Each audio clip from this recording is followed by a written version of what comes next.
Fox News alert. New development on two issues that could mean more trouble for former Secretary of State Hillary Clinton. The State Department, in less than a half hour, will release the first batch of her emails related to Benghazi. The messages set for release have already been turned over to the special House committee investigating Benghazi. They could shed new light on what she knew immediately following the attacks that killed 4 Americans back in 2012.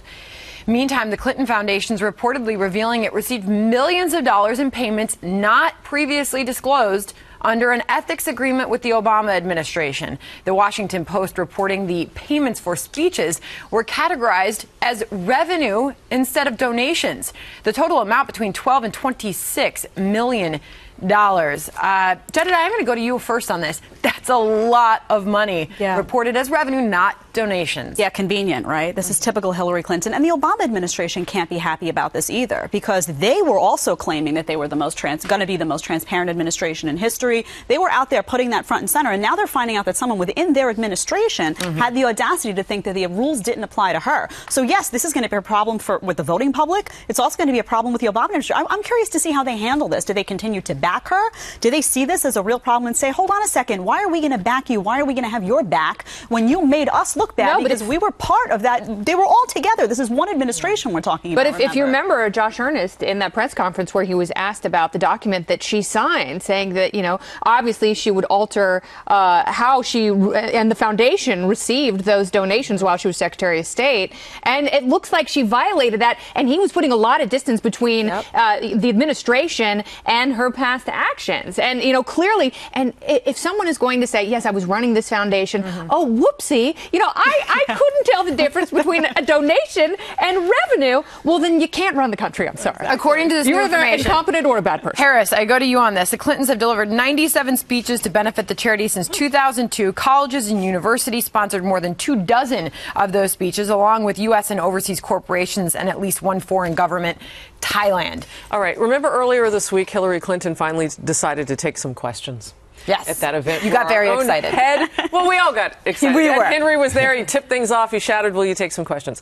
The only question that we have record, because you can watch the tape for yourself, that she gave a one-word answer to was the question about whether there was a conflict of interest between the money that she took for the speeches and what's gone on with the foundation. And would that be evidenced in the emails? No.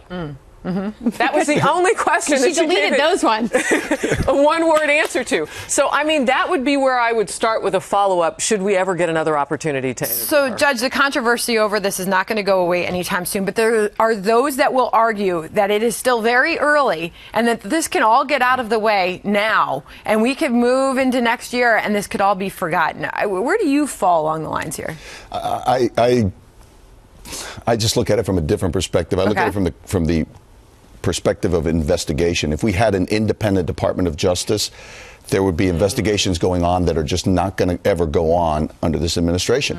They've been very protective of her, I think, and of others, not just her.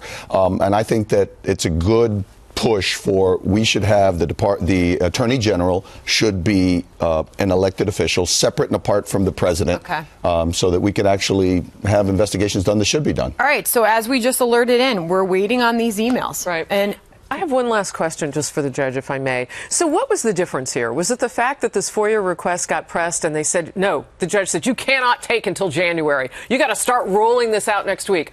What was the tipping point? That could be, because federal judges have a lot of power, and you know, as we know, the administration has already gotten in trouble with federal judges this year. So it could very well be that a federal judge saying, no, you're going to start releasing documents now. Okay, but could this judge say, all right, produce the server?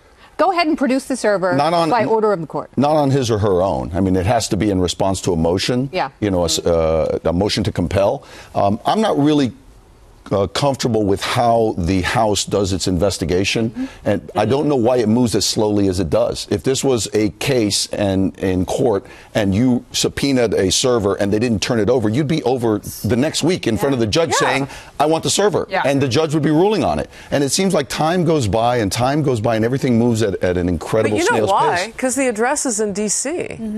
Yeah, but that's why that's just how Washington works. That's why there's no consequence, because they rely on people. What more time time goes by, people get disinterested. They don't care as much anymore. They're relying on the public to become disinterested so that they don't hold people accountable. So that's the whole reason why there's no accountability. Let's remind everybody, 12:30. We're a few moments away from the State Department releasing this first batch of Benghazi emails from Hillary Clinton. And we should read them out loud. Yeah. Like Friday afternoon couch theater. There you go. Some will.